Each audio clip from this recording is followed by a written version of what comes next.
बाळांनो, very warm welcome. आजपासून आपण फिमेल रिप्रोडक्टिव्ह सिस्टमचा स्टडी करणार. ज्या मुली असतात, ज्या स्त्रिया असतात, किंवा ज्या वुमन्स आहेत, त्यांच्या बॉडीमध्ये जी रिप्रोडक्टिव्ह सिस्टम आहे ती कशा प्रकारे बनलेली आहे, कोणत्या कोणत्या ऑर्गन्सपासून बनलेली आहे, त्या प्रत्येक ऑर्गनचं काय स्ट्रक्चर आहे आणि हे ऑर्गन्स या रिप्रोडक्शनमध्ये काय रोल प्ले करतात, या ऑर्गनचं काय फंक्शन आहे, हे सगळं आपल्याला वन बाय वन करत शिकायचं आहे. आता बघा की ही जी फिमेल रिप्रोडक्टिव्ह सिस्टम आहे ही चांगल्या तऱ्हेने आपल्याला समजली पाहिजे, याचा आपल्याला चांगला अभ्यास झाला पाहिजे. म्हणून आपण याला 2 पार्ट्समध्ये डिवाइड करू. एक म्हणजे त्या मुलीच्या किंवा त्या फिमेलच्या बॉडीच्या आतमध्ये प्रेझेंट असलेले रिप्रोडक्टिव्ह ऑर्गन्स, त्याला आपण इंटरनल जिनायटॅलिया असं म्हणतो. आणि फिमेलच्या किंवा मुलीच्या बॉडीमध्ये बाहेरून दिसणारे आपल्याला जिनायटल ऑर्गन किंवा रिप्रोडक्टिव्ह ऑर्गन्स, ज्याला आपण एक्सटर्नल जिनायटॅलिया असं म्हणतो. तर अशा प्रकारे ही जी रिप्रोडक्टिव्ह सिस्टम आहे मुलींमध्ये, त्याला आपण 2 पार्टमध्ये डिवाइड केलेलं आहे. काही ऑर्गन मुलीच्या बॉडीमध्ये आतमध्ये प्रेझेंट असतील रिप्रोडक्टिव्ह ऑर्गन्स, आणि काही ऑर्गन जे आहेत रिप्रोडक्टिव्ह ऑर्गन्स ते बाहेरून आपल्याला दिसत असतील. तर असं एक्सटर्नल आणि इंटरनल 2 पार्टमध्ये डिवाइड करू. तर कोणते कोणते रिप्रोडक्टिव्ह ऑर्गन मुलीच्या बॉडीच्या आतमध्ये प्रेझेंट असतात, तर आपण नोट पण करून दिलेला आहे. इंटरनल जिनायटेलिया, आतमधले बॉडीच्या आतमध्ये प्रेझेंट असलेले रिप्रोडक्टिव्ह ऑर्गन्स कोणते आहेत, तर आपल्याला माहिती आहे पेअर ऑफ ओव्हरीज, 2 ओव्हरीज आहेत मुलीच्या बॉडीमध्ये. हे डायग्राममध्ये आपण सगळं समजून घेऊ, डायग्राम आपण त्यासाठीच काढलेली आहे. त्यानंतर पेअर ऑफ ओव्हिडक्ट किंवा आपण त्याला फॅलोपियन ट्यूब असं म्हणतो. त्यानंतर आहे युटेरस, गर्भाशय म्हणतो आपण त्याला, ओम असं म्हणतो. त्यानंतर व्हाजायना. तर हे काय झाले, मुलीच्या बॉडीमध्ये असलेले इंटरनल जिनायटेलिया झाले. आता कोणते ऑर्गन, कोणते रिप्रोडक्टिव्ह ऑर्गन हे बॉडीच्या बाहेरून आपल्याला दिसतात किंवा बॉडीच्या बाहेर प्रेझेंट आहेत, त्याच्यामध्ये आहे लॅबिया मायनोरा, लॅबिया मेजोरा नावाचा पार्ट, त्याचबरोबर आहे मोन्स प्युबिस नावाचा ऑर्गन, त्यानंतर आहे क्लेटोरिस नावाचा ऑर्गन. हे सगळे काय की बॉडीच्या बाहेरून आपल्याला दिसतात, म्हणून याला एक्सटर्नल जिनायटॅलिया असं म्हटलेलं आहे. त्याचबरोबर आहे मॅमरी ग्लँड्स, ज्याला आपण ब्रेस्ट असं सुद्धा म्हणतो. मॅमरी ग्लँड किंवा ब्रेस्ट यांचा पण रिप्रोडक्शनमध्ये इम्पॉर्टंट रोल असतो, याच्यामध्ये फीडिंगमध्ये याचा इम्पॉर्टंट रोल असतो. म्हणून मॅमरी ग्लँड किंवा ब्रेस्ट हे सुद्धा रिप्रोडक्टिव्ह सिस्टममध्येच येतात. तर आपण या मॅमरी ग्लँडचा किंवा ब्रेस्टचा पण स्टडी करणार. तर अशा प्रकारे ही फिमेल रिप्रोडक्टिव्ह सिस्टम अशा 2 पार्टमध्ये डिवाइड केलेली आहे, आणि 1 बाय 1 करत आपण समजून घेऊ. सगळ्यात आपण आधी इंटरनल जिनायटेलियाचा स्टडी करू. आणि हे सगळं समजून घ्यायसाठी आपल्याला एक डायग्रामची पण आवश्यकता आहे, आणि बोर्डवर मी ही डायग्राम पण काढलेली आहे. डायग्राम तुम्हाला दिसत असेल की ही फिमेल रिप्रोडक्टिव्ह सिस्टमची ही डायग्राम आहे. तुम्ही काढली असेल, कदाचित तुमचं 9 किंवा 10th मध्ये झालं असेल. तर अशीच डायग्राम आपल्या बुकमध्ये पण दिलेली आहे, फक्त त्याला लेबल केलेले नाही, त्याला नावं दिलेली नाहीत, आणि आपण या डायग्राममध्ये नावं दिलेली आहे. बघा आपल्याला दिलेलं आहे कॅन यू रिकॉल म्हणून हा सेक्शन, याच्यामध्ये फिमेल रिप्रोडक्टिव्ह सिस्टमची आपल्याला डायग्राम दिलेली आहे. आता फक्त त्याला लेबल नाही, ब्लँक सोडलेली आहे, आणि आपल्याला लेबलिंग करायला सांगितलेलं आहे. Give the label to given female reproductive system. या फिमेल रिप्रोडक्टिव्ह सिस्टमला नावं द्या असं म्हटलेलं आहे प्रत्येक ऑर्गनला. तर आता आपण याला नावं दिलेलं आहे, रिप्रोडक्टिव्ह सिस्टमची डायग्राम काढलेली आहे. तुम्ही सुद्धा डायग्राम काढा. प्रत्येक पार्टला काय काय नावं आहेत हे व्यवस्थित तुम्हाला समजलं पाहिजे, तरच तुम्हाला हे सगळं थ्योरी लक्षात राहील, तरच तुम्हाला नीटमध्ये किंवा सीईटीचे जे क्वेश्चन्स येतात ते सॉल्व्ह करता येतील. म्हणून डायग्राम व्यवस्थित काढून बघा. तर आता आपल्याला ही फिमेल रिप्रोडक्टिव्ह सिस्टमची अशा प्रकारची ही डायग्राम दिसते. तर आता आपण बघू की सगळ्यात आधी आपण हा जो मधला पार्ट आहे हा आहे युटेरस, किंवा याला ओंब असं म्हणतात, गर्भाशय. इथंच तर बाळ 9 महिन्यापर्यंत राहते आईच्या पोटामध्ये. आपण सगळे या युटेरसमध्येच होतो. सगळ्यात पहिलं आपलं घर कोणतं होतं, आपलं सगळ्यात पहिलं घर होतं ही युटेरस, आईचं युटेरस, गर्भाशय, ओंब असं म्हणतात त्याला. तर आपण 9 महिने इथे होतो या युटेरसमध्ये, लक्षात आलं.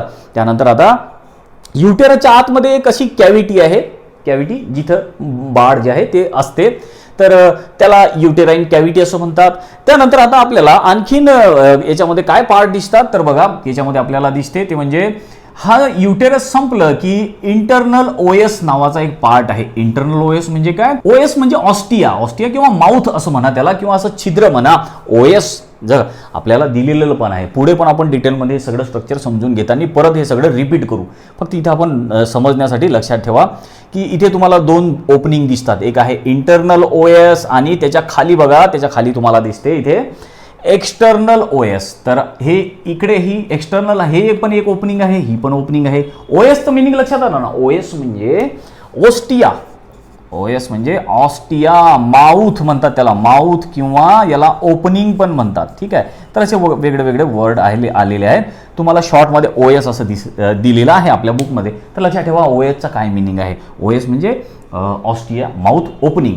तर तुम्हाला दिसते या गर्भाशयाच्या आतमध्ये जायला ही पहिले बाहेरची ओपनिंग एक्सटर्नल ओएस, त्यानंतर हे इंटरनल ओएस. अशा दोन ओपनिंग आहेत, दोन दरवाजे असं म्हणू आपण, दोन दरवाजे आहेत या गर्भाशयाच्या आतमध्ये जायला, एक्सटर्नल ओएस इंटरनल ओएस. त्यानंतर आता आपल्याला काय दिसते की हे आहे सर्व्हिकल कॅनॉल किंवा बर्थ कॅनॉल म्हणतात. जे मूलबाळ आहे ना ते सर्व मुलं मुलींचे जन्म या इथूनच होतात, ते मूल इथूनच पुढे पुढे सरकत जाते, सर्व्हिकल कॅनॉल म्हणतात त्याला, ठीक आहे. किंवा मग जे मासिक पाळी वगैरेचा जे काय स्राव असेल, मेन्स्ट्रुअल सायकलचा जो काही स्राव असेल, ती मेन्स्ट्रुअल सायकल पण इथूनच अशी पास होते. तर इथूनच ते ब्लिडिंग होते मुलींमध्ये मासिक पाळीच्या वेळी. तर ते आपण नंतर पुढे शिकूच. तर तुम्हाला दिसते की हे तर पूर्ण गर्भाशय आहे आणि गर्भाशयाचा हा रस्ता आहे ज्याला सर्व्हिकल कॅनॉल असं म्हणतात. बाळ पण इथूनच बाहेर येते. त्यानंतर हा आहे वजायना, हा वजायना आहे. त्यानंतर तुम्हाला दिसते या वजायनाचं हे ओपनिंग आहे, हे वजायनाचं ओपनिंग आहे आणि याच्यावर असा मेम्ब्रेन असतो वजायनावर, पातळसा असा पदार्थ, पातळशी अशी मेम्ब्रेन असते ज्याला हायमेन असं म्हणतात. काय म्हणते हायमेन. जेव्हा पहिल्यांदा सेक्स होतो मुलींचा किंवा असं म्हणतात की पहिल्यांदा सेक्स होते तेव्हा ही हायमेन मेम्ब्रेन फाटून जाते, पडदा हा फाटून जातो पहिल्या सेक्समध्ये. तर असं काही नाही की सेक्स केल्यानंच हा पडदा फाटतो, वेगळे रिझन आहे त्याच्यामागे, पुढे आपण ते पण सगळं समजून घेऊ. तर आता बघा एखाद्या वेळी काय होते की असं पेनिस पहिल्यांदा सेक्स होतो मुलीचा, इंटरकोर्स जेव्हा होतो मुलीचा, तेव्हा काय की पेनिस आतमध्ये जाते. तर आतमध्ये जातोय ना तेव्हा हा जो पडदा आहे हायमेन हा फाटून जातो, हा पडदा असा फाटतो पहिल्यांदा सेक्स झाला की. तर हा पडदा असतो या वजायनावर, लक्षात आलं. तर हे पेनिस हा वजायनावर असं हे आहे. आता इकडे अजून आपल्याला वजायनल ओपनिंग दिलेली आहे, वजायनाचा हा रस्ता ओपनिंग पेनिससाठी किंवा मग इथून मासिक स्राव वगैरे सगळं बाहेर येते, ठीक आहे, लक्षात आलं. तर अशा तऱ्हेनं हे काही ऑर्गन्स आपल्याला दिलेले आहे. त्यानंतर आता दुसरा एक इम्पॉर्टंट ऑर्गन आतमधला, युटेरस तर कंप्लीट केला आपण. त्यानंतर दुसरा ऑर्गन आहे तो म्हणजे ओव्हॅरीज. आता तुम्हाला दोन ओव्हरी दिसतात बघा, ही या साईडची ओव्हरी, हे या इकडच्या बाजूची ओव्हरी, आणि युटेरस एकच आहे, गर्भाशय एकच आहे, ओव्हरी दोन आहेत. ह्या ओव्हरी खूप कामाच्या आहे. या ओव्हरीजला प्रायमरी सेक्स ऑर्गन म्हणतात. इथेच तर ओव्हम किंवा अंडे तयार होतात आणि ही ओव्हरी ही जी ओव्हरीज आहेत ह्या हार्मोन्स पण तयार करतात. इम्पॉर्टंट रोल आहे या ओव्हरीजचा. तो तुम्हाला दिसतील ह्या ज्या दोन साईडला दोन ओव्हरी आहेत ह्या या गर्भाशयाला किंवा या युटेरसला अशा अटॅच झालेल्या आहेत. तर लिगामेंटमुळे हे आपण अशा ब्लू हे बघा इथे आपण डार्क असं हे केलेलं आहे, तर त्याच्यामध्ये हे लिगामेंट आहे. आणि या लिगामेंटचं नाव पण लक्षात ठेवा, याला ओव्हॅरियन लिगामेंट असं म्हणतात. काय म्हणतात त्याला? Ovarian ligament. हे लिगामेंट काय करतात, हे ओव्हॅरियन लिगामेंट काय करतात, या ओव्हरीजला या युटेरस सोबत जोडायचं काम करतात. बघा ही आहे ओव्हरी, हे आहे युटेरस, या दोघांना कोणी जोडून ठेवलं, या लिगामेंटनी जोडून ठेवलं, लक्षात ठेवा. त्यानंतर आता आपल्याला दिसते की या ओव्हरीमधून दर महिन्याला एक अंड, एक ओहम, जेव्हा मुली मॅच्युअर होते प्युबर्टीच्या एजमध्ये, ते जेव्हा तिची मासिक पाळी चालू होते तेव्हा दर महिन्याला या ओव्हरीजमधून एक एक अंड किंवा ओहम जे आहे हे या आपल्या या फॅलोपियन ट्यूबमध्ये येते, ठीक आहे. तर आता तुम्हाला ह्या फॅलोपियन ट्यूब दिसतील. तर बघा या युटेरसला अशा दोन ह्या फॅलोपियन ट्यूब दिसतात. बघा या ओव्हरीला जोडलेली फॅलोपियन ट्यूब किंवा या फॅलोपियन ट्यूबला ओव्हिडक्ट पण म्हणतात, हे पण नाव लक्षात ठेवा, ओव्हिडक्ट. तर बघा हे आहे युटेरस आणि याला दोन अशा काय आहेत फॅलोपियन ट्यूब किंवा ओव्हिडक्ट. हे ओव्हिडक्ट काय करतात, या ओव्हरीमधून एक अंडा इथ्यामध्ये आणायचं काम करतात. दर महिन्याला या ओव्हरीमधून एक अंड जे आहे या ओव्हिडक्टमध्ये येणार. आता तुम्हाला ही जी फॅलोपियन ट्यूब किंवा ओव्हिडक्ट आहे हे अशा 3 पार्टमध्ये डिवाइड झालेले दिसते. 3 पार्ट कोणते आहे बघा, याचे 3 म्हणा किंवा याचे 4 पार्ट म्हणा तुम्ही. एक असं या ओव्हरीला लागूनच असं फिंगर लाईक स्ट्रक्चर आहे, त्याला फिम्ब्री असं म्हटलं. काय म्हटलं? फिम्ब्री, असं फिंगर लाईक आपल्या बोटासारखं आहे ना, पंजा आपला असा. तर अशा तऱ्हेचं हे तुम्हाला स्ट्रक्चर दिसते, याला फिम्ब्री म्हणतात. त्यानंतर फिम्ब्रीला लागून एक पार्ट आहे इन्फेंडिब्युलम असं म्हणतात. त्यानंतर इथे असा एक एम्प्युला असा पार्ट आहे, इथे अशी कॅव्हिटी सारखा एक पार्ट आहे, तर त्याला एम्प्युला असं म्हटलं. त्यानंतर अशी ट्यूब आहे, एक नॅरो ट्यूब, त्याला इस्थमस असं म्हटलं. तर अशा या 4 पार्ट पासून फॅलोपियन ट्यूब तयार झाली, ओव्हिडक्ट तयार झाली. ते पूर्ण आपली ओव्हिडक्ट आहे, फॅलोपियन ट्यूब आहे आणि याला वेगळे नावं दिलेली आहेत फक्त. कशाला? हा जो ओव्हिडक्टचा पार्ट आहे, फॅलोपियन ट्यूबचा पार्ट आहे, याला फिम्ब्री म्हटलं. त्यानंतर हा जो पार्ट आहे ओव्हिडक्टचा याला इन्फंटिब्युलम म्हटलं. त्यानंतर या फॅलोपियन ट्यूबचा हा जो पार्ट आहे याला एम्प्युला असं म्हटलं. तर हे सगळं फॅलोपियन ट्यूब किंवा ओव्हिडक्टचे पार्ट आहेत, तर त्याला वेगळे नावं दिली आहेत, ते लक्षात ठेवा, ठीक आहे. त्यानंतर आता बघा की हा तर बघितलं आपण, या लिगामेंटचं नाव काय? Ovarian ligament. त्यानंतर आता या ओव्हरी ही आपल्या मागच्या ही जी वाल आहे बॉडीची याला जुळलेली आहे, त्याचबरोबर ही जी ओरी आहे ही आपल्या युटेरसला पण जुळलेली आहे. तर याच्या मधात पण एक लिगामेंट आहे आणि त्या लिगामेंटला ब्रॉड लिगामेंट असं म्हणतात. बघा, 2 लिगामेंट आता आपल्याला इथे नावं समजलेले आहे. आपण परत आता त्याचं डिस्क्रिप्शन येईल तर तेव्हा आणखीन डिटेलमध्ये समजून घेऊ, पण हे डायग्रामच्या मदतीनं हे आणखीन चांगलं लक्षात राहील. तर आपण 2 लिगामेंट बघितले. कोणते? हा आहे एक लिगामेंट फॅलोपियन ओव्हेरियन लिगामेंट आणि हा जो दुसरा लिगामेंट आहे हा ब्रॉड लिगामेंट याला म्हणतात. काय म्हणतात? Broad ligament. आणि हा लिगामेंट काय करतो? या ओव्हरीला आपल्या मागच्या पार्टला जोडतो. मुलीच्या मागचं जे पार्ट आहे, मागचं हे जे आहे बॉडी वॉल, त्या या बॉडी वॉलला तो हा ब्रॉड लिगामेंट जुळलेला असतो. त्याचबरोबर या लिगामेंटनी काय केलं? या लिगामेंटनी या युटेरसला पण या ओव्हरी सोबत जोडून ठेवलं. ही ओव्हरी आणि हा युटेरस या लिगामेंटमुळे एकमेकाला अटॅच झालेले आहेत. एकमेकाला हे लिगामेंट नसते तर हे स्ट्रक्चर इकडे तिकडे पांगलं असते. हे लिगामेंट आहेत, ब्रॉड लिगामेंट किंवा ओव्हेरियन लिगामेंट, म्हणून हे सगळे ऑर्गन असे व्यवस्थित एकमेकाला जुळलेले आहेत. लक्षात आलं? तशा तऱ्हेने ही फिमेल रिप्रोडक्टिव्ह सिस्टमची आपण एक डायग्राम काढलेली आहे आणि तुम्ही पण डायग्राम काढून घ्या. आता आपण काय करू की 1 बाय 1 करून सगळे बॉडी पार्ट जे आहेत हे रिप्रोडक्टिव्ह सिस्टमचे सगळे पार्ट ऑर्गन शिकू. सगळ्यात फर्स्ट ऑर्गन जो आपण याच्यामध्ये स्टडी करू फिमेल रिप्रोडक्टिव्ह सिस्टमचा ते आहेत इम्पॉर्टंट म्हणजे ओरीज, प्रायमरी सेक्स ऑर्गन. तर या ओरीपासून आपण सगळ्यात आधी सुरुवात करू. बाळांनो, ओव्हरी जे आहे या फिमेलमध्ये महत्त्वाचं एक रिप्रोडक्टिव्ह ऑर्गन म्हणून ओळखला जातो. त्याला आपण प्रायमरी सेक्स ऑर्गन असं म्हणतो. आणि हे जे ओव्हरी आहे ह्या मुलींमध्ये 2 असतात संख्येने. बघा, आपल्या ह्या फिमेल रिप्रोडक्टिव्ह सिस्टमच्या डायग्राममध्ये पण आपल्याला दिसतात की ह्या 2 ओव्हरी आहे दोन्ही साईडला युटेरसच्या. आणि ह्या 2 आहे म्हणून याचं स्पेलिंग बघा काय आहे, ओव्हॅरीज प्लुरल, आणि एकच असली तर ओव्हरी. तर अशा प्रकारचं याचं स्पेलिंग आहे. आता ह्या ज्या ओव्हरी आहे ह्या संख्येने 2 आहे आणि याचा शेप जो आहे बघा, याचा आकार कसा आहे? आकार असा ओल आहे, गोल गोल आपल्याला दिसतात.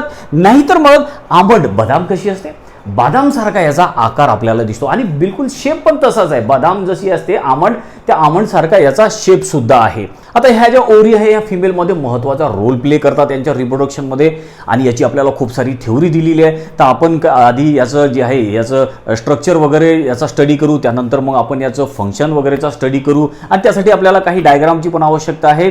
तर ही जी आपण फर्स्ट डायग्राम काढलेली आहे फिमेल रिप्रोडक्टिव्ह सिस्टमची, तर या डायग्रामच्या मदतीनं पण आपण या ओव्हरीचा काही भाग समजून घेऊ, काही ओव्हरीचं स्ट्रक्चर समजून घेऊ. त्यानंतर आपल्याला आणखीन एक डायग्राम दिलेली आहे ट्रान्सवर्स सेक्शन ऑफ ओव्हरी. त्या ओव्हरीच्या ट्रान्सवर्स सेक्शनवरून पण आपण ओव्हरीचा काही स्ट्रक्चरचा स्टडी करू. तशा ह्या काही डायग्रामच्या मदतीने या ओव्हरीला आपल्याला हळूहळू समजून घ्यायचं आहे. आणि आपले जेवढे काही फिमेल रिप्रोडक्टिव्ह सिस्टममधले ऑर्गन्स आहेत त्याच्यापैकी सगळ्यात मोठी थेओरी आपल्याला या ओव्हरीची दिलेली आहे, म्हणून आपण याला थोडंसं टप्प्याटप्प्यानं हळूहळू समजून घेऊ.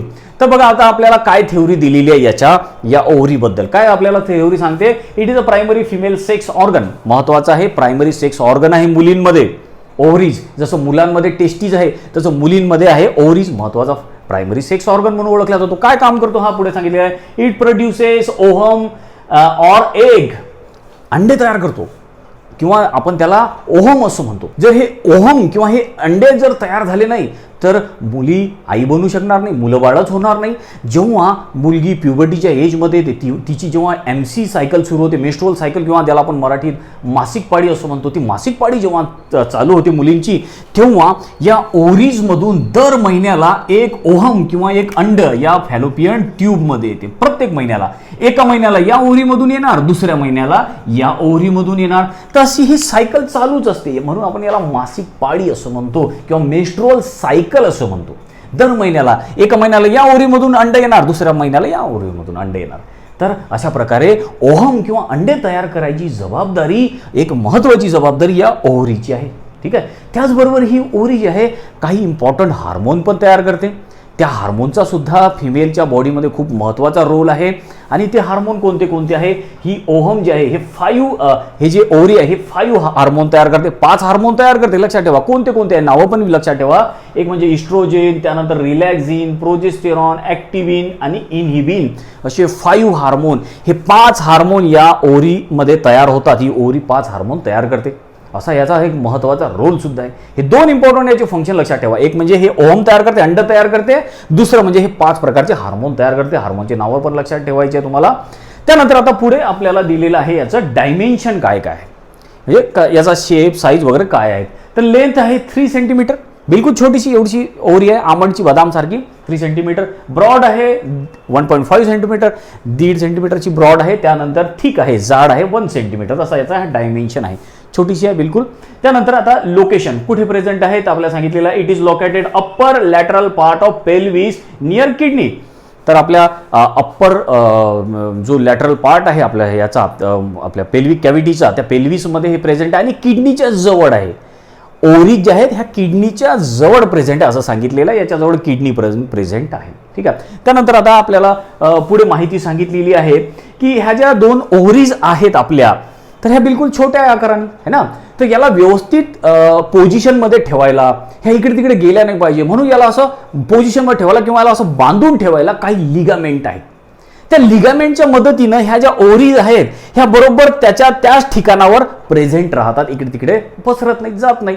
ह्या ज्या ओव्हरी आहे या युटेरसला अशा बांधलेल्या आहेत. त्याचबरोबर ह्या ज्या 2 ओव्हरीज आहेत ह्या मुलीच्या ही जी बॉडी वॉल आहे ना या बॉडी वॉलला अशा बांधलेल्या आहेत. कशामुळे बांधलेल्या आहेत तर त्या लिगामेंटमुळे बांधलेल्या आहेत. लिगामेंट त्याला लिगामेंट असं म्हणतात. त्या लिगामेंटमुळे ह्या ओव्हरी इकडे तिकडे सरकत नाहीत बरोबर पोझिशनमध्ये राहतात. तर 2 असे महत्त्वाचे लिगामेंट आहेत की ज्याच्यामुळे ह्या ओव्हरी त्यांच्या ठिकाणावर आहेत बरोबर पोझिशनवर आहेत. कोणते आहेत तर आपण बघू ते लिगामेंट कोणते आहेत. एक म्हणजे ब्रॉड लिगामेंट. या ब्रॉड लिगामेंट जो आहे हा लार्जेस्ट लिगामेंट आहे फिमेल आपल्या या इथला या रिप्रोडक्टिव्ह सिस्टम मधला हा एक महत्त्वाचा सगळ्यात मोठा लिगामेंट आहे. ब्रॉड लिगामेंट असं म्हणतात त्याला. फोल्ड ऑफ पेरिटोनियम बघा हा कसा तयार झालेला हा जो ब्रॉड लिगामेंट आपल्याला इथं दिलेला आहे. हा ब्रॉड लिगामेंट कसा तयार झालेला आहे तर हा पेरिटोनियमच्या फोल्डमुळे तयार झालेला आहे. आणि हा जो ब्रॉड लिगामेंट आहे हा इथे प्रेझेंट आहे. हा जो एरिया आहे ना हा या एरियामध्ये हा ब्रॉड लिगामेंट प्रेझेंट आहे. हा ब्रॉड लिगामेंट काय करतो हा ब्रॉड लिगामेंट या ओव्हरीजला तर या पोझिशनमध्ये ठेवतोच त्यासोबत या युटेरसला आणि ह्या जे फॅलोपियन ट्यूब आहे किंवा याला आपण ओव्हिडक्ट असं म्हणतो या ओव्हिडक्टला सुद्धा एकमेकाशी असा कनेक्ट ठेवतो बांधून ठेवतो पोझिशनमध्ये ठेवतो. तर लक्षात आलं. तर हा एक आहे ब्रॉड लिगामेंट आपण त्याला म्हणतो. दुसऱ्या प्रकारचा अजून एक लिगामेंट आहे त्याला ओव्हेरियन लिगामेंट असं म्हणतात. हा ओव्हेरियन लिगामेंट काय करतो अटॅच ओव्हरी टू युटेरस. बघा इथे आहे हा जो आपण काढलेला आहे तर हा आहे ओव्हेरियन लिगामेंट. या ओव्हेरियन लिगामेंटचं काम काय आहे हा ओव्हेरियन लिगामेंट या ओव्हरीला युटेरस सोबत अटॅच करतो. बघा काय सांगितलेलं आहे अटॅच ओव्हरी टू युटेरस. ही ओव्हरी या युटेरस सोबत अटॅच झालेली आहे. कोणामुळे यांच्या मधात आहे हा ओव्हेरियन लिगामेंट. काय म्हणतात त्याला ओव्हेरियन लिगामेंट. ते लिगामेंटचे नाव पण लक्षात ठेवा व्यवस्थित. 2च लिगामेंट आहे हा दिलेला आपल्याला. हा ब्रॉड लिगामेंट जो इथे प्रेझेंट आहे आणि हा आहे ओव्हेरियन लिगामेंट जो या ओव्हरी आणि युटेरसच्या मधात प्रेझेंट आहे. ठीक आहे. तर इथपर्यंतच आपल्याला काही अशी सुरुवातीची अशी बेसिक माहिती या ओव्हरीबद्दल दिलेली आहे. त्यानंतर आता आपल्याला आणखीन एक महत्त्वाचा पॉईंट ओव्हरीबद्दल डिस्कस करायचा आहे तो म्हणजे structure and development of ovary. बाळांनो आपल्याला आता टॉपिक शिकायचा आहे तो म्हणजे structure and development of ovary. ओव्हरीचं स्ट्रक्चर कशा प्रकारचं आहे त्याचबरोबर ओव्हरीची डेव्हलपमेंट कशी होत जाते. ओव्हरीमध्ये एग्स किंवा ओहम किंवा आपण मराठीमध्ये त्याला अंडपेशी असं म्हणतो त्या अंडपेशी किंवा ओहम कसे तयार होत जातात ते आपल्याला आता या टॉपिकमध्ये शिकायचं आहे. तर आता ह्याच्यासाठी आपल्याला एका डायग्रामची आवश्यकता आहे. ही डायग्राम आपण बोर्डवर काढलेली आहे. ही डायग्राम आपल्या बुकमध्ये सुद्धा दिलेली आहे आणि ही डायग्राम जी आहे ती आहे टीएस ऑफ ओव्हरी. ओव्हरीच्या टीएसची ही डायग्राम आहे. म्हणजे ओव्हरीला असं आडवं कापल्यानंतर ओव्हरी कशी दिसते तर अशा प्रकारची ओव्हरी दिसते. ओव्हरी आपल्याला माहिती आहे की ओव्हरी जी आहे ही राऊंडेड आहे गोल आहे ओव्हल त्याचा शेप आहे बदाम सारखा त्याचा शेप आहे आमंड शेप असं म्हटलेलं आहे. आतून भरीव आहे ती ओव्हरी बरोबर आहे. अशा ओव्हरीला जर आपण असं आडवं कापलं त्याचा ट्रान्सफर सेक्शन घेतला तर आपल्याला अशा प्रकारचं स्ट्रक्चर त्याचं दिसते. आता बघा एक आणखी लक्षात घ्या बाळांनो की ओव्हरीची थोडीशी थ्योरी समजायला तुम्हाला हार्ड जाईल. पण जर तुम्ही ह्या सगळ्या डायग्राम व्यवस्थित जर काढून बघितल्या त्याला लेबलिंग केली त्याला नावं दिले तर तुम्हाला ही थ्योरी इझी जाईल. म्हणून तुम्ही थ्योरी वाचायच्या अगोदर ह्या सगळ्या डायग्राम आधी काढून बघा. तर तुम्ही थ्योरी जेव्हा वाचायला घ्याल तेव्हा तुम्हाला ते सगळी थ्योरी समजेल इझी जाईल तुम्हाला बरोबर आहे. आता बघा जेव्हा आपण या ओव्हरीचा ट्रान्सफर सेक्शन घेतो तर आपल्याला याच्यामध्ये काय काय स्ट्रक्चर दिसते. तर आता आपल्याला बघा आपण जेव्हा ट्रान्सफर सेक्शन घेतो तेव्हा आपल्याला ओव्हरीमध्ये हा जो ओव्हरीचा हा जो असा बाहेरचा पार्ट आहे या हा बाहेरचा पार्ट दिसतो आणि याला म्हणतात कॉर्टेक्स.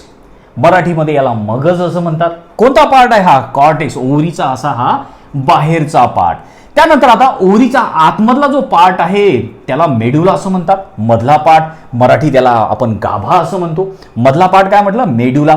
त्यानंतर आता या मेड्युलामध्ये काही म्हणजे मधल्या पार्टमध्ये ओव्हरीच्या काही कनेक्टिव्ह टिश्यू आहेत. त्या त्या कनेक्टिव्ह टिश्यूला स्ट्रोमा असं म्हणतात. लक्षात येत आहे का?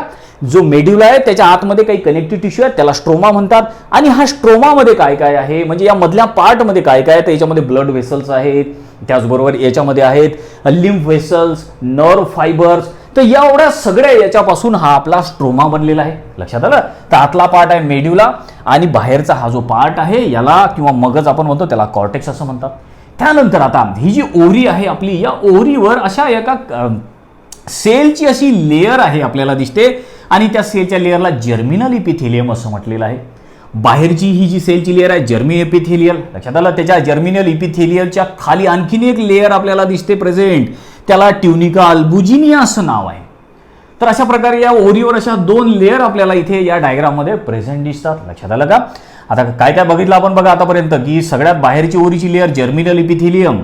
जर्मिनल इपिथेलियम ही लेयर कामाची, याच्यापासून आपल्याकडे अंडे एग्स तयार होतात किंवा ओहम तयार होते, त्यामुळे ही जर्मिनल इपिथेलियम लक्षात ठेवा चांगल्या तऱ्हेनं. जर्मिनल इपिथेलियमच्या आतमध्ये आहे ट्युनिका अल्बुजिनिया. त्यानंतर या ट्युनिका अल्बुजिनियाच्या आतमध्ये आहे हा असा ओरीचा पार्ट, त्याला आपण कॉर्टेक्स म्हणतो. त्यानंतर ओरीचा मधला पार्ट त्याला मेड्युला असं म्हणतो आणि मेड्युला बनलेला या स्ट्रोमापासून. तर एवढं स्ट्रक्चर आपल्याला असं महत्वाचं या ओरीमध्ये दिसते. आता या ओरीचं जे स्ट्रक्चर आहे बाळांनो आपल्याला 2 पार्टमध्ये स्टडी करायचं आहे. 2 पार्टच का बरं? बघा ओरीमध्ये मुलींमध्ये थोडं कॉम्प्लिकेटेड असते काम. कसं आहे की मुलीची ओरी जी आहे तिचं मासिक पाळी यायच्या अगोदर त्याचं स्ट्रक्चर थोडं वेगळं राहते, त्याची डेव्हलपमेंट थोडी वेगळी राहते. आणि जेव्हा तिला मग मासिक पाळी येते, जेव्हापासून मासिक पाळी यायला सुरुवात होते किंवा मेस्ट्रुअल सायकल यायला सुरुवात होते तेव्हा तिच्या ओरीमध्ये आपल्याला वेगळं स्ट्रक्चर दिसते, थोडी वेगळी डेव्हलपमेंट आपल्याला बघायला भेटते. म्हणून आपल्याला अशा 2 पार्टमध्ये या ओरीचा स्टडी करायचा आहे. पहिल्या पार्टमध्ये आपण काय स्टडी करणार की त्या ओरीचं मासिक पाळी यायच्या अगोदरची ओरी कशी दिसते, दुसऱ्या पार्टमध्ये मासिक पाळी सुरू झाल्यानंतर ओरी कशी दिसते, अशा 2 पार्टमध्ये आपल्याला या ओरीचा स्टडी करायचा आहे. लक्षात आलं? तर आता आपण पहिला पार्ट स्टडी करू. त्या पहिल्या पार्टमध्ये आपण स्टडी करणार की अजून मुलीचा जन्म पण झाला नाही. सुरुवात कुठून करणार आपण बघा. आता ओरीच्या स्टडीची सुरुवात कुठून करणार? मुलीचा अजून जन्म पण झालेला नाही, ती तिच्या आईच्या पोटातच आहे अजून. जेव्हा ती मुलगी तिच्या आईच्या पोटातच आहे आणि ती जेव्हा 3 महिन्याची होते, लक्षात घ्या ती तिच्या आईच्या पोटातच आहे अजून. ती जेव्हा 3 महिन्याची झाली म्हणजे 12 आठवड्याची झाली तेव्हा तिच्या ओरीमध्ये आपल्याला अशा प्रकारचं आपल्याला स्ट्रक्चर दिसेल. अशा प्रकारचं नाही दिसत, पण आपल्याला ही जी थेओरी दिलेली आहे या थेओरीवरून आपण समजून घेऊ की काय काय आपल्याला आयडिया येईल त्याच्यावरून. आता मी काय सांगितलं तुम्हाला की मुलगीचा अजून जन्म झालेला नाही, मुलगी अजून आईच्या पोटामध्येच आहे, तेव्हा तिच्या ओरीमध्ये आपल्याला काय काय बदल दिसतात, तेव्हा तिच्या ओरीचं काय स्ट्रक्चर असते. तर बघा या स्ट्रक्चरचं आपल्याला थेओरी दिलेली आहे, ती थेओरी आपण समजून घेऊ. काय सांगते आता ही थेओरी आपल्याला? बघा काय आपल्याला समजायचं आहे. The cells of germinal epithelium gives rise to group of oogonia projecting into cortex in the form of cord called egg tube of Pfluger. Each cord at its end a rounded mass of ogonial cells called egg nest from which primordial ovarian follicle develops. इथपर्यंत ही theory वाचली. आता याचा meaning आपण समजून घेऊ. याच्यामध्ये 2 महत्त्वाच्या term आलेल्या बाळांनो, 2 वर्ड असे आलेले आहेत बघा. एक आहे एग ट्यूब ऑफ फ्लगर, दुसरा वर्ड आहे एग नेस्ट, ही दुसरी टर्म आलेली आहे. तर याचा प्रत्येकाचा आपण मिनिंग समजून घेऊ की आता लक्षात आलं ना तुम्हाला कन्सेप्ट. मुलीचा जन्म झालेला नाही, मुलगी अजून आईच्या पोटातच आहे, तेव्हा तिची ओरी कशी दिसते, तेव्हा तिच्या ओरीमध्ये हे ओहम कसे तयार होतात, अंडे कसे तयार होतात ते आपल्याला आता शिकायचं आहे. किंवा तिच्या ओरीमध्ये कसे कसे डेव्हलपमेंट होत जातात, कशी बदलत जाते तिची ओरी, हे आपल्याला याच्यामध्ये शिकायला भेटणार. तर सगळ्यात आधी काय झालं बघा की जे जर्मिनल इपिथेलियल सेल्स होते, ही जी सगळ्यात बाहेरची लेअर जर्मिनल इपिथेलियल सेल्स, तर या जर्मिनल इपिथेलियल सेल्स पासून उगोनिया तयार झाले. काय तयार झाले? उगोनिया तयार झालेले आहे म्हटलं. उगोनिया म्हणजेच काय की एग मदर सेल आपण त्याला म्हणतो. एग मदर सेल आठवते तुम्हाला मी सांगितलं मदर सेल काय असते. तर मदर सेल ही नेहमी डायप्लॉइड स्ट्रक्चरची असते, म्हणजे त्याच्यामध्ये क्रोमोझोमचे 2 सेट असतात. हे उगोनिया कामाचे आहे. उगोनियापासूनच तर आपले एग, त्या मुलीमध्ये एग किंवा ओहम तयार होणार आहे, अंडच तयार होणार आहे उगोनियापासून. आता हे उगोनिया कोणापासून तयार झाले? जर्मिनल इपिथेलियम पासून. म्हणजे हे जे जर्मिनल इपिथेलियम सेल्स आहे याच्यापासून उगोनिया तयार झाले. कसे तयार झाले बघा, आपल्याला काय सांगितलेलं आहे, हे जे जर्मिनल इपिथेलियम होते याच्यापासून असे उगोनिया तयार झाले. आणि हे जे उगोनिया आहेत बघा, असे उगोनिया तयार झाले आणि हे असे कॉर्ड लाईक आहेत. कसे आहेत? कॉर्ड लाईक स्ट्रक्चर आपल्याला दिसते हे उगोनिया. अच्छा, धाग्यासारखं आपल्याला कॉर्ड म्हणजे काय? कॉर्ड म्हणजे असं धाग्यासारखं जे दिसणारं फ्लेक्झिबल स्ट्रक्चर आपण त्याला कॉर्ड असं म्हणतो. तसे आपल्याला हे उगोनिया तयार झालेले दिसतात. आणि अशा तऱ्हेचं जे स्ट्रक्चर आहे ते कॉर्टेक्समध्ये प्रेझेंट आहे. या कॉर्टेक्समध्ये, या बाहेरच्या भागामध्ये ओरीच्या, लक्षात आलं? तर असं दिसणारं जे स्ट्रक्चर आहे त्याला म्हणतात एक ट्यूब ऑफ फ्लगर. ट्यूब सारखं तयार झालं, हे एकची अशी ट्यूब तयार झाली, ट्यूब सारखं स्ट्रक्चर तयार झालं, त्याला म्हटलं एक ट्यूब ऑफ फ्लगर. लक्षात आलं? त्यानंतर आता पुढे अजून आपल्याला काय सांगितलेलं आहे, each cord at its end a rounded mass of oogonial cells called egg nest.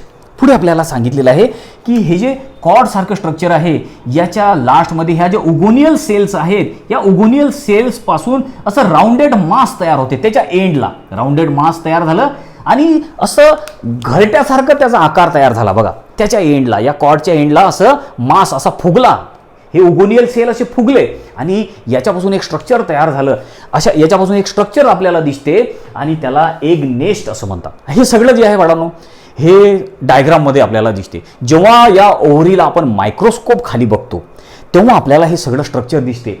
Egg nest कसं दिसते, त्याचबरोबर एक ट्यूब ऑफ फ्लगर कसं दिसते, हे सगळं मायक्रोस्कोप खाली बघावं लागेल आपल्याला, बरोबर आहे? तर याच्या अशा पर्टिक्युलर डायग्राम वगैरे तर काही दिलेलं नाही, फक्त आपण असं इमॅजिन करत आहोत हे सगळं असं होत असेल म्हणून, बरोबर आहे? हे सगळं कुठे चालू आहे? हे सगळं या कॉर्टेक्समध्ये सुरू आहे. आणि मुलगीचा जन्म झालेला नाही, लक्षात घ्या. ती अजून आईच्या पोटामध्येच आहे. ती 3च महिन्याची आहे, अजून आईच्या पोटातच 3 महिन्याची आहे, जन्म होऊन 3 महिन्याची नाही, बरं लक्षात आलं का? ती फक्त 12 आठवड्याची अजून, आणि तिच्या उरीमध्ये असे आपल्याला बदल झालेले आपल्याला दिसतात. जेव्हा ती 3 महिन्याची आईच्या पोटात, तेव्हा ते अंडे तयार झालेले आहेत तिच्या पोटामध्ये, अंडे तयार व्हायला लागतात. तर आपण तेच शिकत आहोत की अंडे कसे तयार होतात, ओव्हम कसे तयार होतात त्या मुलीच्या बॉडीमध्ये. आता पुढे आपल्याला सांगितलेलं आहे, आता from which primordial ovarian follicle develop.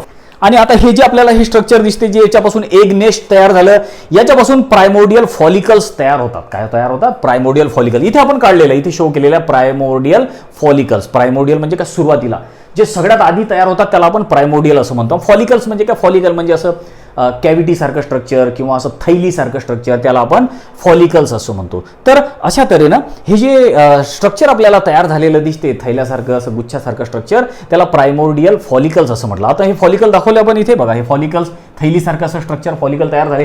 कसे कसे तयार झाले लक्षात आलं ना? हे जर्मिनल इपिथिलियम होते, जर्मिनल इपिथिलियम पासून उगोनिया तयार झाले आणि मग हळूहळू हे प्रायमोडियल फॉलिकल्स तयार झालेले आहेत. पुढे आता काय सांगितलेलं आपल्याला, कशी डेव्हलपमेंट होते सांगितलेलं आहे.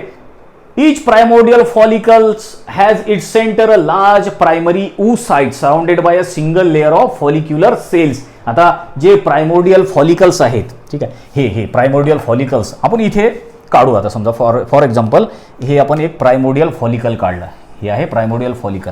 या प्रायमोडियल फॉलिकलच्या आतमध्ये प्रायमरी oocyte आहे. काय आहे? Primary oocyte. लक्षात घ्या काय सांगितलेलं आहे आपल्याला, बघा व्यवस्थित वर्ड लक्षात ठेवा, ऑब्झर्व करा काय सांगितलेलं आहे. इच प्रायमोडियल फॉलिकल, प्रत्येक primordial follicles has its centre a large primary oocyte. या प्रायमरी हे प्रायमोडियल फॉलिकलच्या आतमध्ये प्रायमरी oocyte आहे. हा जो रेड कलरने मी शो केला प्रायमरी oocyte आहे. लक्षात घ्या, इम्पॉर्टंट स्ट्रक्चर आहे हे प्रायमरी oocyte.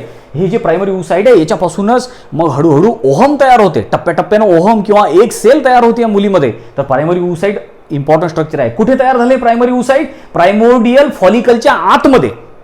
आणि हे जे प्रायमरी oocyte आहे याच्या आजूबाजूला एक सिंगल लेअर तयार होऊन जाते. सेलची अशी सिंगल लेअर तयार झाली प्रायमरी oocyteच्या आजूबाजूला. बघा आपण एक सिंगल लेअर तयार केली सेलची, आहे ही अशी सिंगल लेअर तयार केली सेलची. आणि या सिंगल लेअरला म्हणतात सेलच्या फॉलिक्युलर सेल्स म्हणतात. काय म्हणतात त्याला? Follicular cells. पुढे आता आपल्याला आणखीन सांगितलेलं आहे अजून पुढे असं कशी डेव्हलपमेंट होत जाते. इथपर्यंत आपण कुठपर्यंत पोहोचलो होता बघा, प्रायमरी oocyte कसे तयार होतात इथपर्यंत आपण पोहोचलेलं आहे. प्रायमरी oocyte तयार झालेले आहेत, बरोबर. आता पुढे काय होते बघा, primary oocyte start it's meiotic division but get arrested at meiosis 1. आता हे प्रायमरी oocyte काय आहेत?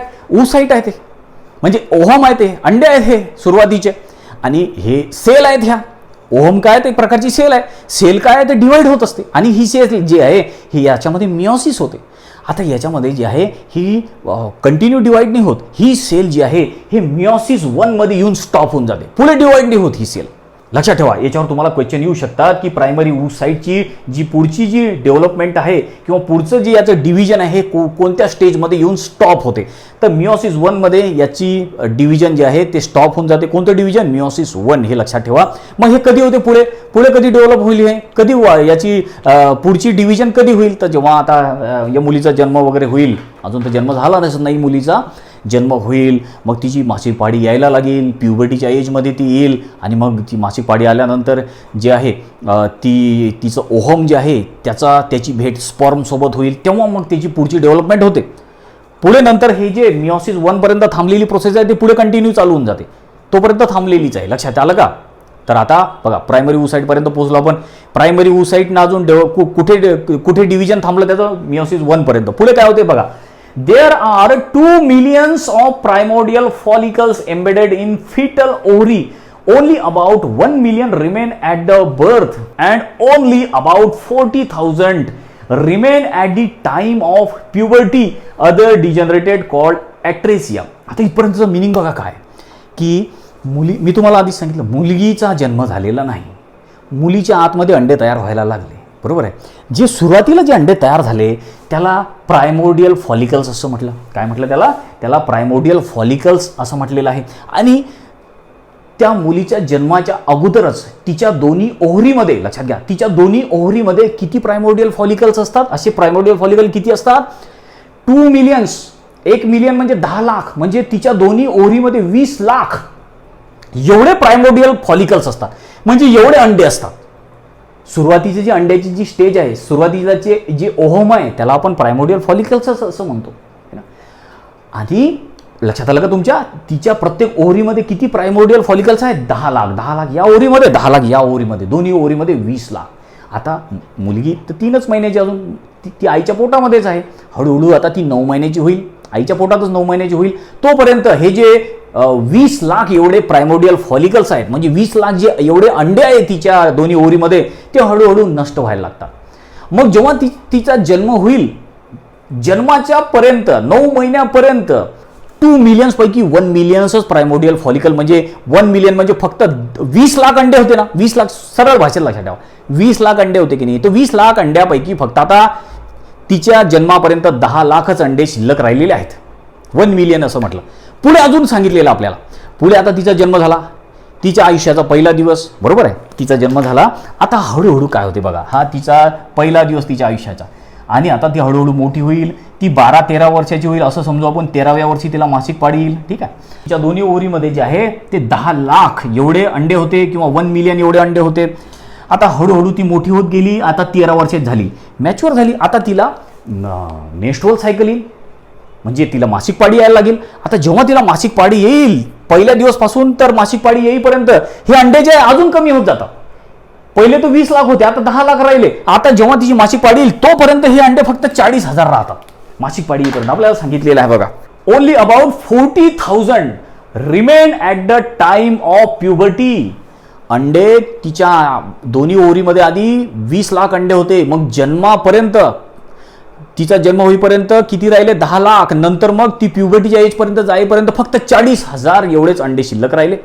आता किती अंडे आहेत तिच्या दोन्ही ओव्हरीमध्ये? 40,000 एवढे अंडे राहिलेले आहेत शिल्लक, आणि बाकीचे सगळे निघून गेले, सगळे मेले, डिजनरेट झाले. आणि जे अंडे किंवा जे प्रायमोर्डियल फॉलिकल्स मेले त्यांना म्हणतात ॲट्रेसिया. नाव लक्षात ठेवा, क्वेश्चन आलेले आहे त्याच्यावर, ॲट्रेसिया असं म्हणतात. तर इथपर्यंत आपण डेव्हलपमेंट बघितलेली आहे बाळांनो.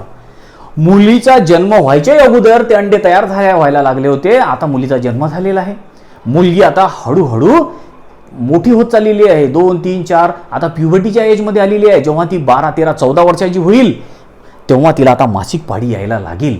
मग आता तिच्या ओव्हरीमध्ये काय बदल होतात? आतापर्यंत काय बघितलं आपण? मासिक पाळी यायच्या अगोदरचा काळ. आता मासिक पाळी आल्यानंतर, मेन्स्ट्रुअल सायकल चालू झाल्यानंतर तिच्या ओव्हरीमध्ये काय काय बदल होतात ते आता आपल्याला शिकायचं. त्याची छोटीशी थेoरी दिलेली आहे, ते पण आता नोट करून घेऊ आणि मग आपण त्याला समजून घेऊ. बिलकुल इझी आहे. आता बघा आपल्याला एक खूप इंटरेस्टिंग अशी माहिती दिलेली आहे. आपण शिकलो की मुलगी जेव्हा आईच्या पोटामध्ये होती तेव्हा 20 लाख एवढे प्रायमोडियल फॉलिकल्स होते किंवा अंडे होते. मग हळूहळू 1 लाख राहिले. मग जन्म झाल्यानंतर तर 40,000 राहिले. आता हळूहळू ती मोठी होत गेली. 12-13 वर्षाची झाली. आता तिची मासिक पाळी यायला सुरुवात होईल. बरोबर आहे. मासिक पाळी आल्यानंतर मग तिच्या ओरीमध्ये काय काय चेंजेस होतात. बघा जेव्हा मासिक पाळी येते तिला तेव्हा प्रत्येक महिन्याला तिचं हे जे प्रायमोडियल फॉलिकल आहे किती शिल्लक आहे तिच्या दोन्ही ओरीमध्ये. 40,000 आपण म्हटलं, 20,000 या ओरीमध्ये पकडा, 20,000 या ओरीमध्ये पकडा, 2 ओरी आहे ना. तर आता जेव्हा मासिक पाळी येईल तेव्हा या प्रत्येक प्रायमोडियल फॉलिकल पासून, हा एक फॉलिकल, इथे भरपूर सारे फॉलिकल दाखवले आपण, एक फॉलिकल असतो तर समजा प्रत्येक महिन्याला या एका फॉलिकल पासून एक मॅच्युअर फॉलिकल तयार होतो किंवा एक ग्राफियन फॉलिकल तयार होतो प्रत्येक एमसी सायकलला. या महिन्याला या ओरीमधला प्रायमोडियल फॉलिकल मॅच्युअर झाला, दुसऱ्या महिन्याला दुसऱ्या ओरीमधला प्रायमरी फॉलिकल ग्राफियन फॉलिकल मध्ये कन्वर्ट झाला किंवा मॅच्युअर फॉलिकल त्याच्यापासून तयार झालं. तर ही सायकल चालूच असते. प्रत्येक ओरी मेन्स्ट्रुअल सायकल दर महिन्याला येते आणि दर महिन्याला या प्रायमोडियल फॉलिकल्स पासून हे मॅच्युअर फॉलिकल तयार होत राहतात किंवा ग्राफियन फॉलिकल होत राहतात. तर कुठपर्यंत हे अशी प्रोसेस चालते, तर जोपर्यंत तिची एमसी सायकल थांबत नाही तोपर्यंत. अदरवाईज तिची जेव्हा एमसी सायकल येते आणि जोपर्यंत तिची एमसी सायकल आहे तोपर्यंत हे प्रायमोडियल फॉलिकल्स हळूहळू प्रायमरी फॉलिकलमध्ये कन्वर्ट होतात, सेकंडरी फॉलिकलमध्ये कन्वर्ट होतात, टर्शियरी फॉलिकलमध्ये कन्वर्ट होतात आणि मग नंतर मॅच्युअर फॉलिकल किंवा ग्राफियन फॉलिकलमध्ये कन्वर्ट होतात. ही सगळं दर महिन्याला चालूच असते.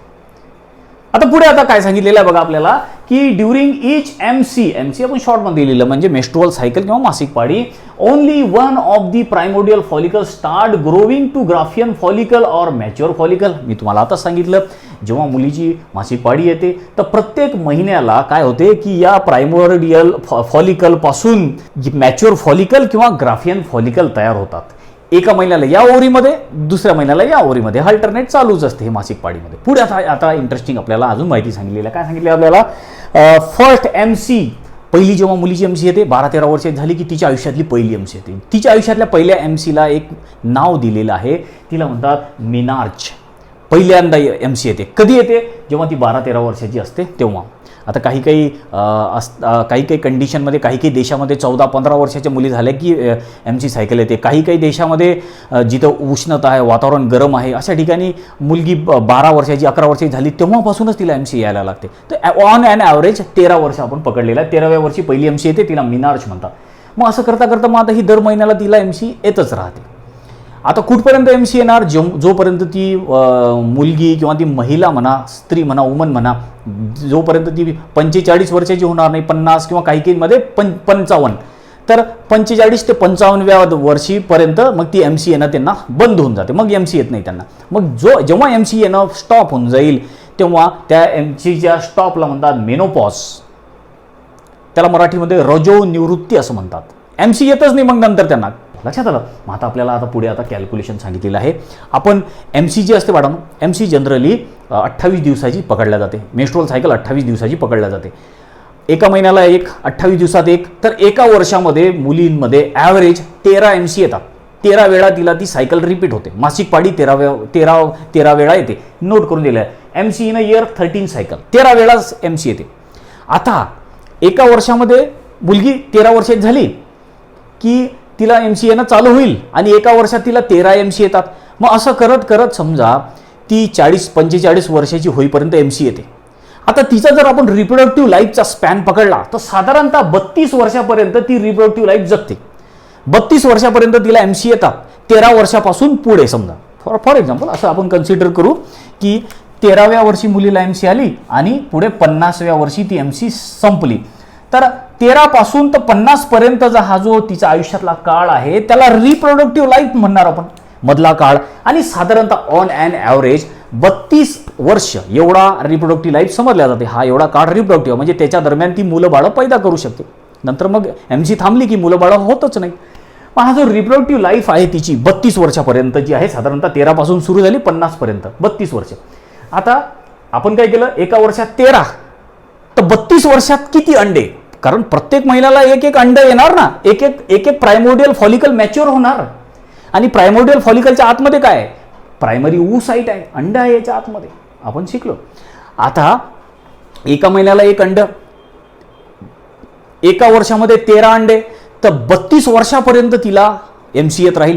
तर ह्या जो कॅल्क्युलेशन जर आपण केलं तर 13 × 32 म्हणजे पूर्ण होते 416 एग्स, 416 एवढे ओहम अंडे, एक सेल्स तिच्या बॉडीमध्ये तयार होतात. एका महिन्याला या ओव्हरीमधून अंड तयार होईल, दुसऱ्या महिन्याला या ओव्हरीमधून अंड तयार होईल. तर असं करत करत तिची मासिक पाळी सुरुवात झाल्यापासून तर बंद होईपर्यंत 416 अंडे येतील बाहेर. लक्षात आलं? तर हे एक इंटरेस्टिंग आपल्याला कॅल्क्युलेशन दिलेलं आहे.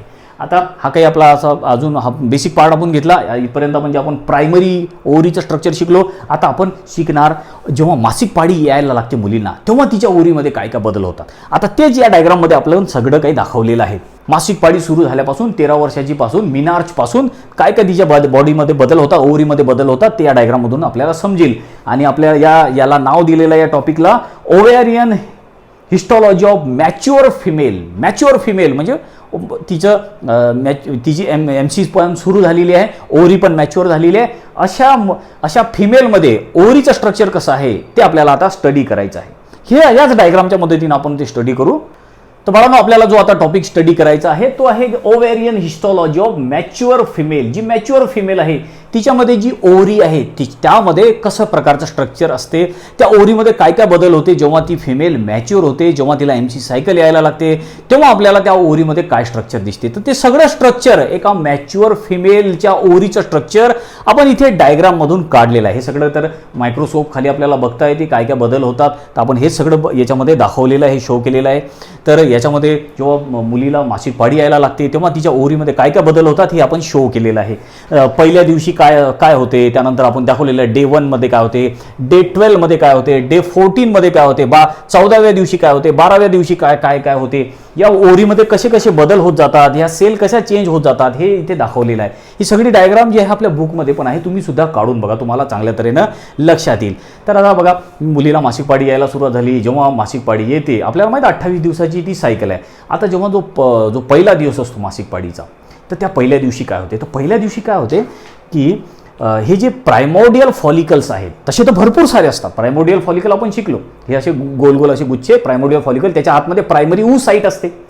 ओहम तयार होते त्या प्रायमरी ऊ साईट पासून, आपण शिकलो ना. अशा तऱ्हेचं ते स्ट्रक्चर होतं प्रायमरी फॉलिकल, याच्यामध्ये प्रायमरी ऊ साईट आहे. ठीक आहे. आता काय होते की जेव्हा मासिक पाळीचा पहिला दिवस असतो तेव्हा या प्रायमोडियल फॉलिकल पासून एक फॉलिकल हा मॅच्युअर होतो. भरपूर सारे आहेत त्याच्यापैकी एकच फॉलिकल हा मॅच्युअर होतो, मोठा होतो, ग्रो करायला लागतो. आणि मग हळूहळू या प्रायमोडियल फॉलिकलचं प्रायमरी फॉलिकल तयार होते. प्रायमरी फॉलिकल पासून सेकंडरी फॉलिकल होते.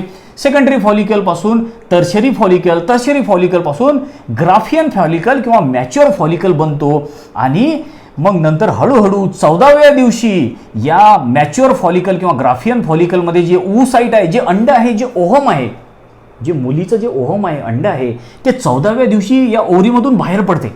आपण शिकलो ओव्हिडक्टमध्ये जाते किंवा जे फॅलोपियन ट्यूब असतात त्या फॅलोपियन ट्यूबमध्ये हे अंड जाते. आणि मग हे अंड असं बाहेर पडलं की या प्रोसेसला ओव्ह्युलेशन असं म्हणतात. मग कधी होते हे ओव्ह्युलेशन, हे अंड कधी बाहेर पडते या ओव्हरीमधून, 14व्या दिवशी. आपण दाखवलेलं आहे ओव्ह्युलेटेड ओहम, हे असं दाखवलेलं आहे आपण. हे ओहम आहे, 14व्या दिवशी हे बाहेर पडते. तर अशा प्रकारे हे बदल होतात पहिल्या दिवसपासून तर 14व्या दिवसपर्यंत. मग पुढे 28 दिवसापर्यंत जी पूर्ण अशी सायकल असते, मेन्स्ट्रुअल सायकल याला म्हणतात. तर अशा प्रकारे या ओव्हरीमध्ये पूर्ण असे दर महिन्याला असे बदल होत असतात. एका महिन्याला या ओव्हरीमध्ये, एका महिन्याला दुसऱ्या ओव्हरीमध्ये असे बदल होतच राहतात. तर यालाच मेन्स्ट्रुअल सायकल असं म्हटलेलं आहे. आणि हे सगळंच आपल्याला या ओव्हरीमध्ये बघायला भेटते. आणि पर्टिक्युलरली ओव्हरीच्या कोणत्या भागामध्ये, ओव्हरीचा हा जो कॉर्टेक्स पार्ट आहे याच्यामध्ये आपल्याला हे सगळे बदल बघायला भेटतात. मेड्युलामध्ये काही नसते, कारण हे सगळे कॉर्टेक्समध्येच हे स्ट्रक्चर प्रेझेंट आहे. लक्षात आलं? परत आता एकदा समजून घेऊ काय झालं. बघा, मेन्स्ट्रुअल सायकलचा पहिला दिवस आला. पहिल्या दिवशी काय झालं, हे जे प्रायमोडियल फॉलिकल्स होते, या प्रायमोडियल फॉलिकलपैकी एक फॉलिकल हा मोठा झाला, ग्रो झाला, आणि याच्यापासून प्रायमरी फॉलिकल तयार झाला. हा प्रायमरी फॉलिकल तयार झाला, बरोबर आहे. या प्रायमरी फॉलिकलच्या आजूबाजूला काही सेल्स तयार झाल्या. अशा याच्या आजूबाजूला अशा सेल्स तयार झाल्या, सेल्स याच्या अराउंड तयार झाल्या. ठीक आहे. आणि या सेल्स कोणत्या आहे, फॉलिक्युलर सेल्स. फॉलिक्युलर सेल्स कोणत्या आहे की याच्या आजूबाजूला जर समजा सेलची अशी सिंगल लेअर असली तर आपण त्याला फॉलिक्युलर सेल्स असं म्हणतो. साईडच्या आजूबाजूला एकच लेअर असली तर त्याला फॉलिक्युलर सेल्स असं म्हणतो, बरोबर आहे. नंतर मग आता हळूहळू काय झालं, या प्रायमरी फॉलिक्युलपासून सेकंडरी फॉलिक्युल तयार झाला. सेकंडरी फॉलिक्युल तुम्हाला दिसतो की हा आतमध्ये साईट आहे आणि याच्या आजूबाजूला खूप साऱ्या सेल्स आहेत. ह्या ज्या भरपूर साऱ्या सेल्स आहेत या साईटच्या आजूबाजूला, याला ग्रॅन्युलोसा सेल्स असं म्हणतात. लक्षात ठेवा कोणत्या सेल आहे, ग्रॅन्युलोसा. इथे पण आपण दाखवलेलं आहे, आतमध्ये साईट आहे, साईटच्या आजूबाजूला भरपूर साऱ्या सेल्स आहेत. ह्या ज्या सेल्स आहेत त्याला ग्रॅन्युलोसा सेल्स असं म्हणतात. मग आता हळूहळू चाललं आता हे मोठं मोठं होत मॅच्युअर होत चाललंय सेकंडरी फॉलिकल पासून टर्शियरी फॉलिकल तयार व्हायला लागलं, बरोबर आहे. फॉलिकल आहे असं थैलीसारखं स्ट्रक्चर आहे आणि याच्या आतमध्ये काय आहे, याच्या आतमध्ये साईट आहे. त्यानंतर मग आता टर्शियरी फॉलिकलपासून ग्राफियन फॉलिकल किंवा मॅच्युअर फॉलिकल आपल्याला दिसते. बघा आपण हे काढलेलं आहे. मॅच्युअर फॉलिकलमध्ये खूप सारी मोठी कॅव्हिटी तयार झाली आणि याच्या आतमध्ये साईट आहे, अंड तयार होईल याच्यापासून साईट. आणि मग हळूहळू अशा प्रकारे 14वा दिवस येतो. 14वा दिवस झाला की हे जे ग्राफियन फॉलिकल आहे, मॅच्युअर फॉलिकल आहे, हे ब्रेक होऊन जाते, तुटून जाते. 14व्या दिवशी तुटते हे ग्राफियन फॉलिकल किंवा मॅच्युअर फॉलिकल, हे इथं दाखवलं आपण. आणि मग अशा प्रकारे याच्यामधून अंड असं बाहेर पडते, ओहम बाहेर पडते, हे दाखवलं आपण 14व्या दिवशी. ओव्ह्युलेटेड ओहम, हे अंड 14व्या दिवशी बाहेर पडलं. त्यानंतर आता पुढे काय होते, मग 14व्या दिवशी नंतर हळूहळू पुढे काय होते की आता हे अंड तर चाललं गेलं, कुठे गेलं, हे ओव्हिडक्टमध्ये फॅलोपियन ट्यूबमध्ये चाललं गेलं. मग आता हे जे फॉलिकल होते, हे फॉलिकल तर रिकामे राहिले. आता हे फॉलिकल हळूहळू हार्मोन वगैरे तयार करायला लागतात, प्रोजेस्टेरॉन, इस्ट्रोजन नावाचे हार्मोन तयार करतात हे फॉलिकल्स. पुढे आपण अजूनही शिकू डिटेलमध्ये. मग आता हळूहळू काय होते, हे जे फॉलिकल्स आहेत, ह्या ज्या सेल्स आहेत ग्रॅन्युलोसा, तर ह्या ज्या खाली राहिलेल्या, कारण याच्यामधून तर हे ओहम निघून गेलं, हे शिल्लक राहिलं, तर अशा प्रकारचं दिसणाऱ्या स्ट्रक्चरला कॉर्पस ल्युटियम असं म्हणतात. काय म्हणतात, कॉर्पस ल्युटियम. त्यानंतर मग हळूहळू हा कॉर्पस ल्युटियम जो आहे हा असा पांढऱ्या चट्ट्यासारखाचा दिसतो आपल्याला ओव्हरीमध्ये. व्हाईट स्कार म्हणतात त्याला, पांढरा असा चट्टा दिसतो, त्याला कॉर्पस अल्बिकन्स असं म्हणतात. तर अशा प्रकारे आपल्याला हे बदल या ओव्हरीमध्ये दिसतात, मॅच्युअर ओव्हरीमध्ये. लक्षात आलं, जेव्हा मेन्स्ट्रुअल सायकल यायला लागते तेव्हा अशा प्रकारचे आपल्याला बदल याच्यामध्ये दिसतात. अशा प्रकारे हे अंड कसं तयार होते, इथे बघा ओहम जे आहे कसं तयार होते ते तुम्हाला इथे लक्षात ठेवायचं आहे. आणि कसं 14व्या दिवशी बरोबर हे होते, ओव्ह्युलेशन होते, अंड कसं 14व्या दिवशी ते फॅलोपियन ट्यूबमध्ये जाते ते पण लक्षात ठेवा व्यवस्थित. या डायग्राममध्येच तुमच्या लक्षात येईल. तशा तऱ्हेने बाळांनो हा आपण इथे हा टॉपिक जो आहे आजचा हा पूर्ण केलेला आहे. आता अजून आपण याच्यामध्ये घेतलं तर हे लेक्चर थोडं मोठं होऊन जाईल. आता याच्यानंतर नेक्स्ट लेक्चरमध्ये आपण स्ट्रक्चर ऑफ ग्राफियन फॉलिकल, हा जो ग्राफियन फॉलिकल आहे, मॅच्युअर फॉलिकल आहे, याचं स्ट्रक्चर अजून आपल्याला शिकायचं बाकी आहे. ते आपण नेक्स्ट लेक्चरमध्ये शिकू, याची डायग्राम काढू आपण डिटेलमध्ये. तर आता या लेक्चरमध्ये आपण इथेच थांबू बाळांनो. तुम्ही चांगल्या तऱ्हेने हे थेअरी वाचून घ्या आणि डायग्राम काढा. डायग्रामच्या मदतीने तुम्हाला ही थेअरी लक्षात येईल बाळांनो. आता नेक्स्ट लेक्चरमध्ये आपण याचा नेक्स्ट टॉपिक जो राहिलेला आहे तो कंप्लीट करू आणि पुढचे रिप्रोडक्टिव्ह सिस्टमचे, फिमेल रिप्रोडक्टिव्ह सिस्टमचे ऑर्गन्सचा आपण स्टडी करू. तोपर्यंत बाळांनो थँक्यू व्हेरी मच.